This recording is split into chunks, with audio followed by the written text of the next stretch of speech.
El doctor Carlos Caro, abogado, penalista, destacado constitucionalista, profesor, autor de libros, etcétera, etcétera, comentarista, editorialista, está con nosotros en este momento. Doctor Carlos Caro, un placer tenerlo aquí en casa, en Ampliación de Noticias Regional. 20 regiones lo escuchan en este momento, al aire, directo, en directo. Muchas gracias por la invitación, es un gusto acompañarlos. Muy bien, entonces empecemos. ¿Es un terremoto lo que ha sucedido? ¿Es un enfrentamiento de poderes? La fiscal de la Nación, la señora Patricia Benavides Vargas, le dice al presidente del Consejo de Ministros, la presidenta de la República: ustedes son los responsables de todos los males que yo tengo al Ministerio Público. Sí, efectivamente, estamos acá ante una suerte de lucha de poder, guerra de tronos a la peruana, donde el Ministerio Público se enfrenta al Ministerio Público. Es un capítulo ya conocido que en su día se dio entre el fiscal Pedro Chávarri, cuando era fiscal de la Nación, y el grupo del doctor Vela Barba y José Domingo Pérez, donde hubo esta pugna que todos sabemos cómo terminó. Chávarri acabó saliendo del Ministerio Público y el equipo especial se fortaleció. Acá pasa exactamente igual. La fiscal de la Nación remueve a la doctora Marita Barreto, pero en paralelo Barreto ya había gestionado una orden judicial para detener a uno de los asesores, a Villanueva, de la fiscal de la Nación, y por otro lado allanar las oficinas del Ministerio Público, lo cual es algo absolutamente insólito, inusual, y inédito, efectuar pesquisas. Es inédito, antes se ha ejecutado. Se ha dado efectivamente, ¿no? En el caso Chávarri. El caso de Chávarri, acuerdo, ¿no? Sí, tal claro. Cual, por eso que todo se asemejará a la figura del tema de Chávarri. Algunos dicen que este es de Chávarri 2.0, ¿no? Efectivamente. Con una diferencia, ¿no? Porque Chávarri ya venía arrastrando una serie de acusaciones graves por temas de corrupción, a diferencia de la fiscal de la Nación, que respecto de sus investigaciones, ella cuenta en este momento con una medida cautelar que ha paralizado prácticamente todas las investigaciones que venía efectuando la Junta Nacional de Justicia. La Junta Nacional de Justicia no puede llevar adelante el juzgamiento de los casos contra la señora Patricia Benavides debido a esa medida cautelar. Ahora, estamos ante un hecho nuevo, que se tiene que investigar, tiene que haber debido proceso, presunción de inocencia. Sin embargo, la crisis está sobre la mesa dentro del Ministerio Público. La crisis está sobre la mesa en el Ministerio Público. Había una discusión, ¿no? Yo creo que una discusión que no tiene nada que ver con el tema. Bizantina fue porque, ¿qué pasa? Que una ley, sí, una ley se publica en el Peruano y entra en función al día siguiente de su publicación. Pero aquí hubo una discusión tremenda, aquí también hubo una discusión tremenda. Yo les digo, ¿pero por qué discuten tanto? Si es una resolución. La fiscal dice sí, chao y chao, se va el personaje. ¿Es así o no, doctor? Exactamente. El artículo 16.1 de la ley 27444, la ley del procedimiento administrativo general, dice que las resoluciones administrativas rigen desde su notificación. La publicación en el diario oficial no es constitutiva, simplemente tiene fines de publicidad, oposición a terceros, pero desde que se notifica se ejecuta, no es una ley, no es general, impersonal, abstracta, al contrario, es una resolución, por eso se llama resolución, claro, para un caso específico. Si es así, entonces la actuación de Marita Barreto, que en ese momento ordena el allanamiento de la casa del señor Villanueva y otros, es irrita, no válida. Vamos a ver, la ejecución no la hizo Marita Barreto.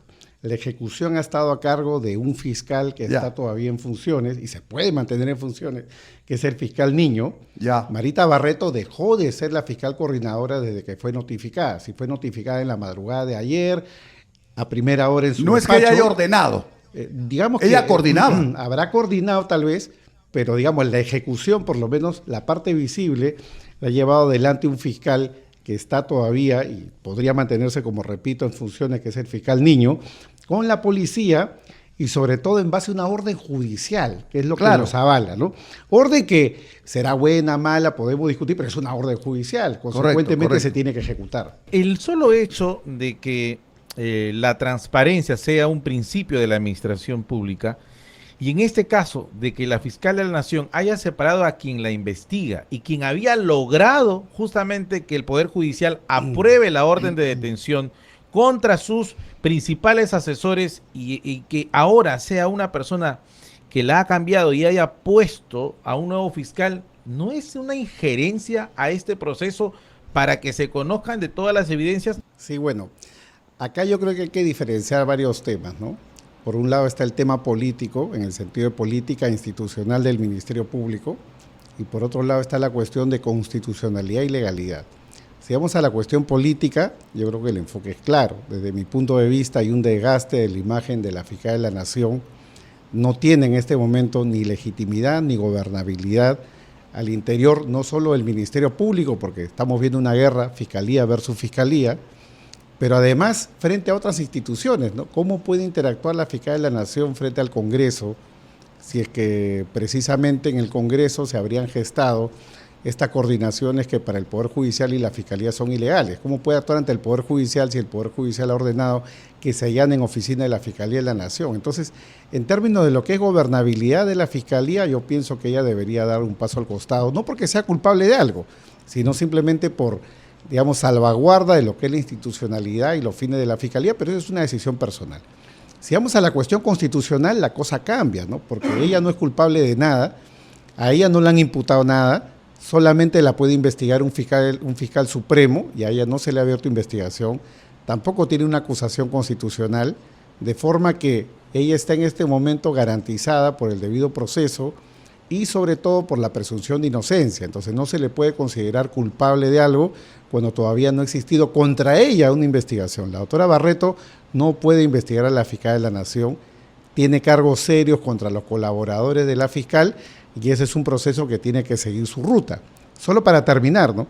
El hecho de que el Poder Judicial haya dictado una medida, en definitiva, es un indicador serio, pero tengamos en cuenta también, tratando de ser realista y conociendo un poco el sistema judicial, los jueces generalmente, cuando se dan estas medidas cautelares, son casi una mesa de partes, es decir, siguen a pie juntilla todo lo que pide la Fiscalía, siempre por el temor de, si no doy la cautelar, si no ordeno tal o cual cosa, mañana me van a echar la culpa de que por mi culpa no se pudo desbaratar esto o no se pudo conocer lo otro.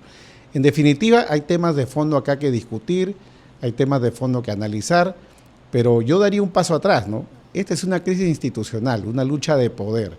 Hay un sector que apoya todavía a la Fiscalía de la Nación, evidentemente el Congreso de la República, y por otro lado hay un gran sector de la población que quiere que la fiscal se vaya y Marita Barreto vuelva al cargo, y entonces se instrumentaliza la ley, el derecho, las explicaciones con la finalidad de lograr uno u otro objetivo. Hay más activismo que juridicidad o reflexión política acá.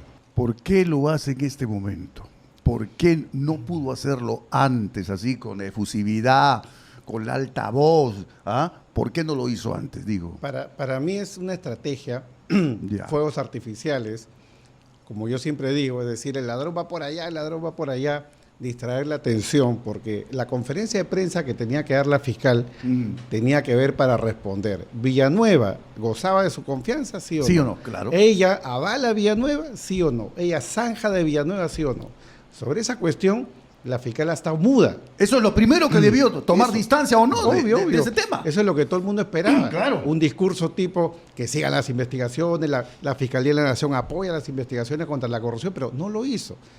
No dijo ni una palabra sobre Villanueva, se victimizó, le echa la culpa al Ejecutivo, y la verdad que los que conocemos el funcionamiento del sistema, y vamos a pie a la Fiscalía todos los días, sabemos que el Ejecutivo tiene peso cero a nivel del Ministerio Público, y menos, Mira tú. no siendo la doctora Barreto, santa de mi devoción, menos para decir que puedan influenciar en una fiscal como la doctora Barreto, que es absolutamente autónoma, tan autónoma que ella ha levantado cargos incluso alrededor o en el entorno de la Fiscalía de la Nación. Entonces a mí me parece que es un error craso lo que ha hecho la Fiscalía, tratar de llamar la atención con esta denuncia constitucional.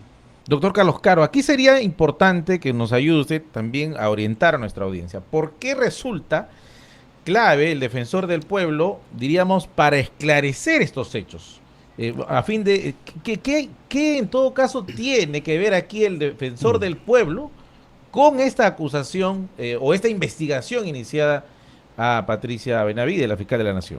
Si nosotros revisamos la resolución judicial, que incluye los chats que también han sido difundidos públicamente, y suponiendo, ¿no?, que los chats son verdaderos, que no han sido editados, que no han sido cortados, tendríamos que concluir que la gestión que ha habido ahí, la gestión de intereses, lobby, lo que se quiera llamar, básicamente tenía dos objetivos. En primer lugar, el manejo de denuncias que estaban a nivel de la Fiscalía de la Nación contra altos funcionarios del Estado, congresistas incluyendo los niños, y por otro lado, el tema de la elección del defensor del pueblo, que es un puesto clave para determinadas cosas. El defensor del pueblo no tiene, digamos, un ámbito de decisión o resolución de casos o procesos, pero sí tiene injerencia, por ejemplo, en el nombramiento de los miembros de la Junta Nacional de Justicia, que dentro de pocos meses van a caducar en sus cargos y tienen que, digamos, tiene que llamarse, digamos, a una nueva elección de miembros de la Junta Nacional de Justicia,